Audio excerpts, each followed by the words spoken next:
Okay, bismillahirrahmanirrahim. Assalamualaikum warahmatullahi wabarakatuh. Salam sejahtera semua. Okay, jadi saya harap semua dah ready lah untuk kelas kita pada hari ini. Iaitu saya nak sambung kepada nota chapter 4. Okay, berkenaan dengan counters. Okay, sedikit revision apa yang telah kita belajar pada sebelum ni. Berkenaan juga topik 4 iaitu counters. Di mana sebelum ni kita dah belajar berkenaan dengan jenis-jenis counter. Counter kita ada synchronous counter dan juga asynchronous counter, AC and AC. Dan sebelum ni, kelas yang sebelum ni kita dah belajar asynchronous counter pun dipecah kepada beberapa jenis, iaitu up counter, down counter, up down counter. Okay? Dan dekat situ juga kita belajar macam mana cara kita nak construct dia punya litar lah untuk counter tersebut. Cuma sebelum ni kita fokus kepada asynchronous counter lah. Dan juga saya juga telah terangkan berkenaan dengan perbezaan synchronous counter dan juga asynchronous counter. Okay, masing-masing ada kelebihan masing-masing lah dan mengikut keperluan masing-masing. Jadi untuk hari ini saya nak fokus kepada sambungan lah kepada counter, iaitu jenis yang kedua, iaitu AC, iaitu synchronous counter. Okay, sebelum ni asynchronous counter, yang ni synchronous counter. Kalau sebelum ni asynchronous counter, dia bermaksud kepada tidak segerak lah. Okay, tidak segerak. Jadi sebab itulah AC dia kebergantungan kepada flip-flop yang lain tu adalah perlu lah. Contohnya macam flip-flop 2 nak beroperasi, dia perlu menunggu output daripada flip-flop 1. Sebab tu dia asynchronous. Okey, berbanding dengan synchronous counter, AC counter ni, okey, advantage dia kita tengok each flip-flop receive simultaneous clock pulse. Maksudnya setiap flip-flop, katakan ada 2 atau 3 ada 4 flip-flop, dia akan menerima clock pulse secara serentak. Dia akan menerima pulse tu serentak. Okey, dan apa pula disadvantage dia? Litar dia lah, kita tengok sikit. Litar dia agak kompleks sikit. Litar dia kompleks. Okey, litar dia kompleks sikit dekat synchronous counter. Compare dengan asynchronous, litar dia lebih simple. Okey, jadi tapi kenapa dia kompleks? Ada sebab dia kenapa dia kompleks. Okey, dan untuk synchronous counter, kita juga boleh pecahkan kepada beberapa lah. Untuk synchronous counter, iaitu kita ada yang pertama synchronous up counter. Okay, di mana synchronous up counter, counter that can count sequentially from minimum to maximum. Okay, samalah juga dengan sebelum ni kita ada up counter untuk asynchronous. Jadi untuk synchronous pun ada up counter dia. Yang kedua kita ada synchronous down counter. Kalau tadi daripada minimum kepada maksimum, dan untuk down counter, synchronous down counter daripada maksimum to minimum lah, dia terbalik. Okey, tu antara benda yang kita senang faham lah daripada nama counter tu sendiri, up counter, down counter. Dan yang ketiga kita ada random counter. Random counter ni lain sikit. Okey, kenapa? Counter that can count randomly. Count randomly ni maksudnya secara rawak ataupun secara ikut apa yang user nak. Contohnya kalau up counter, dia akan ikut turutan daripada minimum to maksimum. Contohnya 0, 1, 2, 3, 4 dan seterusnya. Kalau down counter, dia terbalik daripada maksimum kepada minimum, 5, 4, 3, 2, 1. Okey, tapi untuk random counter ni, dia tak semestinya kena ikut susunan menaik ataupun menurun. Dia boleh jadi secara random lah nombor-nombor tu. 7, 5, 3, 1, 0. Maksudnya dia nombor dia tak ikut turutan pun sebenarnya. Okey, itu adalah maklumat lah berkenaan dengan synchronous counter. Okey, dan juga apa yang terbaru sikit dalam synchronous counter ni, compare yang tak ada pada asynchronous counter, adalah excitation table. Excitation table. Okey, kita akan belajar satu benda yang baru, iaitu excitation table. Okey, jadi apa itu excitation table? Sebenarnya untuk excitation table ni, kalau kita lagi senang kita nak faham, kita kena buat contoh latihan lah. Nanti saya akan sediakan latihan dekat ujung-ujung nanti. Okey, cuma ni lah, excitation table ni adalah merujuk kepada dia akan ada ni, dia akan ada dua benda lah. Satu, voltage exchange. Yang kedua adalah input state. Okey, biasanya orang letak input tu kat depan, output kat belakang. Tapi untuk excitation table ni, input dia kat belakang. Kenapa? Sebab kita kena mencari input yang sesuai untuk dia, untuk keadaan tu. Okey, dan untuk voltage exchange ni dia pecah pula kepada dua. Satu adalah QN dan satu lagi ada QN plus 1. Apa maksud dia? QN ni adalah pada keadaan tu lah, keadaan semasa. Maknanya contohnya macam output tu pada keadaan tu, contohnya pada keadaan kosong. Dan pada QN tambah 1, pada masa tu dia tambah 1, ataupun next ni adalah apa output dia? Kosong juga. Maksudnya daripada kosong akan ke kosong. Okey, contoh lain, kalau kosong, next dia apa? 1. Kalau 1, next dia kosong. 1, maknanya ni whole lah. Maknanya kosong-kosong dia akan whole, 1 akan whole. Tapi kalau untuk kosong kepada 1, maksudnya dia akan ada perubahan kat situ. 1 pada kosong pun ada perubahan kat situ. Dan input state ni ada pula adalah bila keadaan berubah tu sebenarnya disebabkan macam mana input dia sebenarnya. Contohnya kalau kosong-kosong, pada keadaan kosong-kosong, dia memang secara teori dia J kosong, T kosong. Sebab tu dia dapat maksudnya dia whole je, dia punya QN ni, dia whole je. Okey, kalau kita tengok kalau untuk JK pula, kalau untuk QN kosong, QN tambah 1, maknanya dia berubah daripada kosong ke 1. Apa syarat input dia yang menyebabkan dia berubah jadi 1? Disebabkan oleh contoh ni, kalau kes ni dia bagi sebab J1, T1, D1. Tu dia bagi situasi dia lah. Ataupun 1 dia berubah daripada kosong. Jadi apa input yang menyebabkan dia berubah daripada 1 kepada kosong? Disebabkan oleh K1, T1, D0. Jadi kat sini kemahiran untuk kita sendiri, sebagai yang menjawab soalan ni, kena tahu macam mana nak plot ni, macam mana nak letak nombor ni. Yang tu kita akan tengok dekat latihan nanti. Latihan okay, alright. Itu adalah berkenaan dengan excitation table yang memang kita akan perlukan dalam proses kita nak construct dia punya flip-flop diagram. Okay, alright. Okay, then kena tahu juga dalam situation, iaitu situation cascade connection, ataupun istilah baru lah, saya boleh kata istilah baru, iaitu cascade connection. Okay, cascade connection okay, untuk cascade connection ni pula, okay, counter may be connected in cascade, serial. Okay, keyword dia adalah serial lah, to achieve higher modulus. Maksudnya dia akan bersambung secara sesiri. Mana akan bersambung dengan sebelah dia untuk dia dapatkan dia punya higher modulus. Higher modulus ni maksudnya dia akan dapat lagi dia punya output yang lebih besar lah. Maknanya dia akan dapat pembilang ataupun counter yang boleh besar. Maksudnya kalau dia tak cascade, kalau dia tak bersambung, dia akan dapat setakat tu sajalah. Contohnya kalau mode 5, dia akan dapat sampai 5 tu sajalah. Tapi kalau untuk bila ada cascade, kita boleh combinekan beberapa flip-flop mode ni, antara contohnya mode 4 dengan mode 2. Jadi dia akan dapat higher modulus, higher output dia, iaitu boleh jadi sampai mode 8 lah contoh dia. Okay, a counter circuit when output on final flip-flop connected to the first flip-flop entry from counter further, then that counter is called connected in cascade.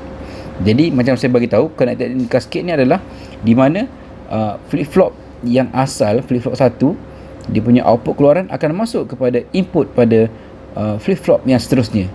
Tapi dia flip-flop yang seterusnya ni maksudnya pada litar yang lain. Macam sebelum ni kita buat, bila kita check ada 3 bit kan, jadi kita akan ada 3 flip-flop. Tapi tu untuk litar yang tu. Tapi untuk kalau case cascade connection ni, maksudnya 3 bit yang tadi di-combine pula dengan 2 bit yang baru. Dia di-combine secara serial lah, sesiri. Jadi dekat situlah dia akan main dengan biasa formula dia, 3 yang tadi darab dengan 2, dia akan jadi 6. Mode dia akan jadi lebih tinggi lah kat situ. Okey, jadi itu kita panggil sebagai cascade connection. Lepas tu yang seterusnya, if synchronous counter connected in cascade like asynchronous counter circuit, it will be produce propagation delay.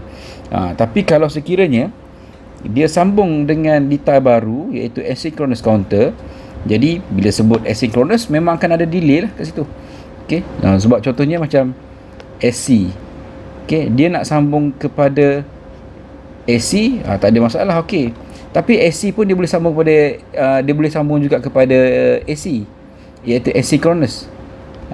Tapi bila sambung dengan asynchronous, jadi dekat sini akan munculnya delay. Okey, propagation delay akan ada kat situlah. Sebab kenapa? Sebab kita tahu bahawa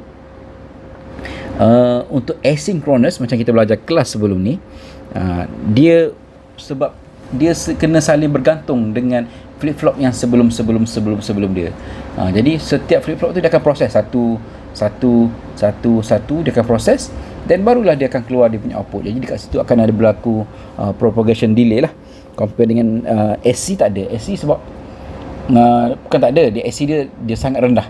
Dia punya propagation delay sangat rendah. Sebab kenapa? Sebab dia memang clock tu dia akan bagi dekat semua SC, flip 1, 2, 3, 4, 5 dia akan bagi semua, dan dia akan bagi benda yang sama dan juga secara serentak dia akan bagi. Itu beza dia lah. Okay, jadi to overcome this problem, many integrated circuit for synchronous counter added with another input known as variable entry enable input and another product which is known as terminal count or known also VMAX ripple clock or carrier output. Jadi sebabnya bila kita sambung AC kepada AC akan ada propagation delay. Jadi kita tak nak propagation delay ni, dia akan menjadikan lambat benda tu. Jadi macam mana kita nak buat? Jadi dengan cara itulah wujudnya iaitu variable entry ataupun enable input dan juga terminal count dekat situ. Mana ada ada dekat situ TC ni yang akan bantu ataupun mengurangkan propagation delay lah kat sini. With this input and output terminal, counter output will become maximum. Jadi bila ada aplikasi ni, jadi memang litar tu akan berfungsi dengan lebih efektif, dan counter output ni dia boleh pergi sampai tahap yang maksimum. Malah ada boleh langgar lagi, boleh pergi jauh lagi. Then input function count enable for counting process. Ni dia bagi tahu dari segi maksud dia lah. Maksud dia kalau dia bagi maksud dia. Maksudnya kalau apa fungsi count enable?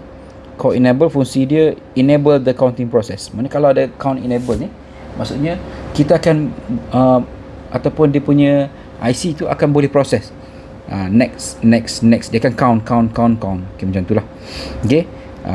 Jadi untuk nak hasilkan propagation delay tu, dan biasanya dia akan pakai IC lah. IC akan pakai IC. Jadi kat IC tu dia ada label untuk count enable, dan satu lagi terminal count, TC. Terminal count ni untuk apa pula? Is to move integrated circuit counter further when counter achieve at maximum number, or produce high yield when counting process produce maximum number. Jadi terminal count ni dia akan apa yang special dia, bila litar tu dia dah capai tahap maksimum dia, tapi bila ada terminal count menyebabkan dia boleh pergi lebih jauh lagi, dan boleh pergi mendapatkan nilai maksimum yang lain lagi, dia boleh capai kat situ. Jadi ini antara benda lah yang relate dengan cascade connection yang you all kena tahu. Ni contoh cascade connection dekat sini. Cascade connection. Jadi gambar ni dia tunjukkan aplikasi cascade connection. Maksudnya dia sambung secara bersiri. Kita ada mode 4, kita ada mode 8 contoh kat sini kan. Dan mode 4 dengan mode 8 ni dia sambungkan secara sesiri, Okey, jadi tu yang kita panggil dia sebagai cascade connection. Kalau tengok kat sini, mode 4 dia ada 2 flip flop, mode 8 ada 3 flip flop. Jadi 2 bit dengan 3 bit lah. Jadi bila berlakunya cascade connection macam ni, okey, dia akan memaksimumkan lagi modulus tu, hasil modulus. Jadi dalam secara teori dia, okey, secara teori dia, dia boleh dapat mode, dia akan buat macam ni. Dia akan buat, kalau sekiranya ada cascade connection antara dua mode yang berlainan ni, dia akan buat mode 4 darab dengan mode 8. Jadi akan jadi mode 32. Akan jadi mode 32 lah. Tu gambaran dia lah. Okey. Jadi maksudnya mode 32 ni dia lagi banyak lah. Lagi banyak. Yang tadi ni kita tengok adalah berkenaan dengan asynchronous. Okey. Jadi asynchronous tu dia sambung direct lah. Get ni macam ni kan. Okey, tapi benda ni masih juga dalam IC. Okey, tapi untuk synchronous counter pula, jadi dekat sini dia akan ada CE, count enable, okey, dan juga TC. Okey, dari TC ada kat sini Jadi TC kat sini dia akan supply data kepada CE. Okey. Dan dia juga dalam IC lah, ada dalam IC. Contohnya yang ni mode 10, dia sambung dengan mode 10. Jadi dia akan jadi 10 darab 10 sama dengan 100. 100 ni maksudnya yang ni lah, yang lita yang baru ni, mode 100. Okey, boleh faham saya harap boleh faham. Okey, next barulah kita nak pergi kepada contoh. Contoh ni nak kena faham betul-betul. Okay. Kalau untuk asynchronous, contoh ni kita ada dalam 4 step contoh. 4 step untuk kita nak selesaikan sesuatu contoh tu lah. Tapi untuk synchronous, kita kena tengok beberapa maklumat lain lah kat situ. Okay, contoh Okay, construct a synchronous circuit that count a random number. Dia bagi random number 7, 4, 3, 0 repeatedly maksudnya sampai dia ulang balik 7, 4, 3, 0. Lepas tu dia ulang balik 7, 4, 3, 0 by using T flip-flop with negative H trigger. Tapi maksudnya dia menggunakan dia punya clock tu kita ambil pada negative H trigger. Okey, jadi ni antara step dia. Step 1, 2, 3, 4, 5, 6 lah. Okey, jadi orang kata kalau untuk step dia 1, 2, 3 ni, yang ni dah belajar pada kelas sebelum ni lah. Jadi sepatutnya kalau yang sebelum ni dah faham, dah boleh ikut. Jadi untuk kita hanya fokus next ni, fokus kepada step 4, 5 dan 6 sajalah. Okey, alright, kita tengok Okey, kita pergi step by step lah. Kalau ikut nak mudahnya step by step. Okey, jadi step 1. Ni step 1 lah. Step 1 kat sini. Okey, step 1 ni kita kena declare, kita kena tentukan berapa flip-flop yang kita kena ada untuk kita nak buat ni. Adakah 4 ke 3 ke 2? Jadi macam mana nak tahu? Kita akan tengok nombor yang kita keluar. Kalau ikut kat sini, nombor 7430, nombor 7 paling besar lah. Jadi nombor 7 paling besar tu dia akan jadi N sama dengan 2 kuasa N kan. Jadi 7 tu sama dengan 2 kuasa N. Jadi kita nak tahu berapa nilai N kat sini untuk tahukan berapa flip-flop yang kita nak. Jadi N ni cara dia log 7 bahagi dengan log 2. Ni matematik lah, matematik. Jadi kalau kat sini dia dapat 2.8 bersamaan dengan 3 flip-flop lah. Kita tak boleh nak buat flip-flop 2.8.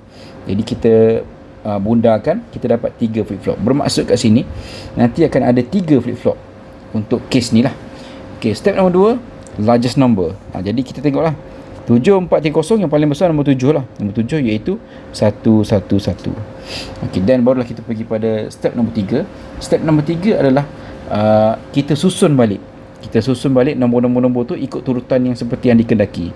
Okay, dalam contoh ni 7, 4, 3, 0. Jadi 7, 111, 4, 100, 011, 3, 000, 0. Then dia akan repeat. Okay, repeat sajalah. Okay, jadi tu sampai step nombor 3 settle. Okey, next, apa yang baru yang tak ada pada asynchronous counter adalah iaitu step nombor 4 ni lah, 4, 5 dan 6. Okey, step nombor 4 untuk synchronous counter, ni macam saya bagi tadi, kita ada pecah kepada dua, satu kepada input state, yang satu lagi QN lah, QN. Okey, jadi nilai dekat input state ni lah yang kita nak cari. Input state ni kita nak cari. Jadi macam mana kita nak tentukan? Okey, jadi kita tengok step by step dulu. Okey, ni 7 4 3 0. Okey, 7 1 1 1 lah, 4 1 0 0, 3 0 1 1 0 0 0. Okey, ni adalah pada keadaan dia semasa. Okey, next maksudnya bila clock yang seterusnya berlaku, apa akan jadi? Akan ada juga perubahan lah pada nombor ni, iaitu boleh katakan toggle lah, dia akan toggle. Jadi contohnya after tu 111, okay, ni 117 kan, next dia akan jadi apa? Jadi 4, iaitu akan jadi 100. 4 lah, 4 ni 4. Okay, kalau 4 100 dia akan jadi 3 011, 3. Kalau 3 dia akan jadi 011, akan jadi 000 untuk kosong lah. Dan dia repeat balik, mana daripada 000 akan jadi 111. Okey, dia gitu. Okey, maksudnya kita kena faham cara nak susun before and juga after. Dan daripada situlah kita akan kena pastikan dia punya situation dia. Okey, sekejap saya padam sikit nak suruh lagi nampak lebih jelas. Okey, contoh kita tengok kita gunakan preset toggle. Okey, 111 next akan berubah 100. Jadi prinsip apa yang nombor dia kekal dan prinsip apa yang nombor dia berubah? Jadi kita tengok yang pertama, 1 kepada 1. Jadi dia tak ada apa-apa perubahan kan, maksudnya toggle dia pada kosong lah. Jadi dia sebab tu letak kosong. Okey, B dengan A, next dia akan jadi 0, dia berubah. Dia berubah, lepas 1 dia akan jadi 0. Jadi yang tu digunakan teknik yang sama macam tadi lah. Jadi maksudnya bila ada perubahan, jadi toggle dia adalah 1. Jadi TB sama dengan 1, TA sama dengan 1. Okey, then nombor 4 pula. Nombor 4 dia akan berubah jadi nombor 3, 100 kepada 011.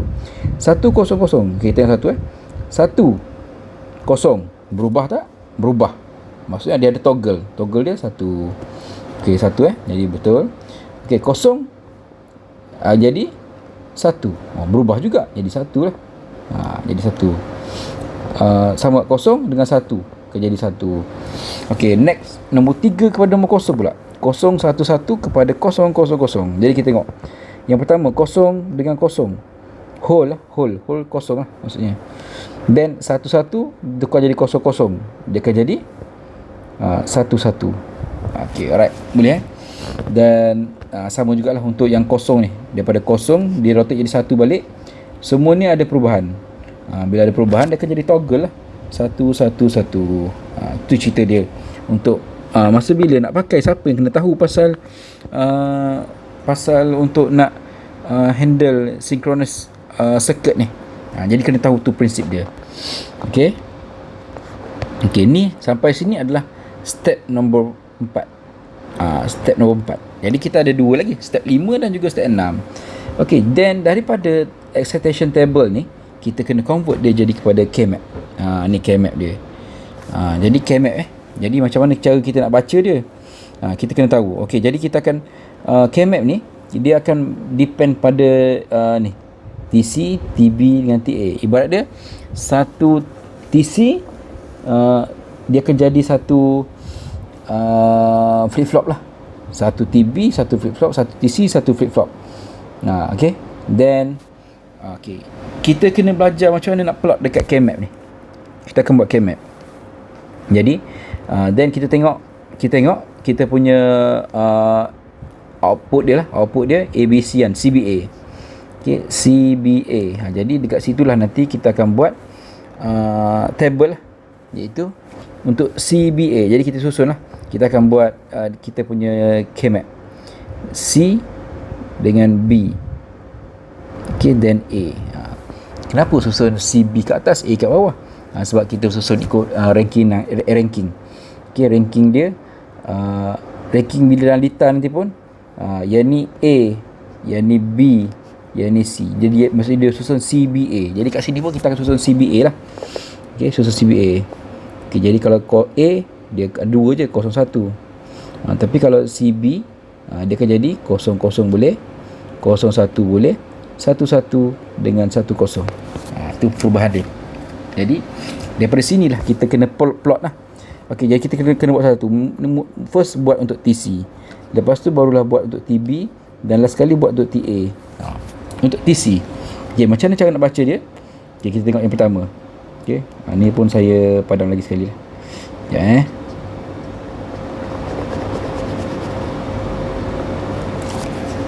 Okey, yang pertama kita ambil 111. Okey, pada TC 11 pada TC dia kosong. Okey, tengok maksudnya ABC dia 111. A 1, BC 1. Sinilah.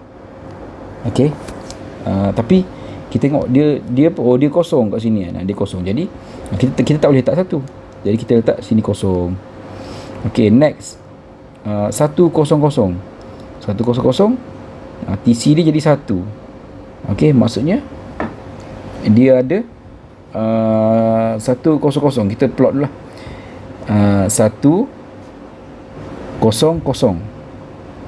CBA kan. CBA kena susun, bukan ABC CBA. Jadi CBA 100. Jadi samalah kita buat CBA 100. Sinilah 100. Okey, 1 sini. Okey, next untuk 011. Dia punya input state dia 011. Jadi 011 kat sini lah. Kat sini. Okey, dan last kali 000. Okey, 00 dia point dia 1. Jadi kita tengoklah 000. Sini lah point dia 1. Jadi yang lain pada tu kita pangkah. Yang selain pada tu kita pangkah, sebab kita kita maknanya pangkah ni kita ignore dia. Jadi kita assume dia 1 jugalah. Jadi kalau kita nak plot pada KMap pula, saya plot. Jadi kita ambil yang kita akan plot yang 1. Jadi kita assume X yang 1. Jadi inilah ikutkan dia kat sini. Okey, dan daripada sinilah baru kita boleh translate apa nilai formula dia. Okey, apa nilai formula dia? Jadi TC sama dengan apa? C dengan B berubah. Yang tak berubah hanya A kosong. Jadi sama dengan A bar. Sama juga untuk TB dan juga TA. Okay, TB dan juga TA. Kalau ikutkan TB sama, kita kena tengok untuk TB dah pula. Okay, tadi kita dah pergi TC kan. Okay, pergi TB pula. Okay. Samalah. Jadi cari dulu 111, TB dia 1. Kita buat lah. Jadi 1 ikutkan ni 111. Jadi dia 1 kat sini. Okey, alright. Kalau yang kedua 100, dia punya ni 1. 100 1.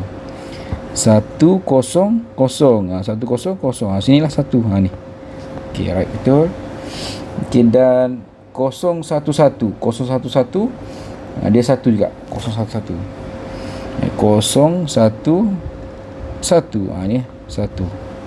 Dan last kali mana tadi? Iaitu 000.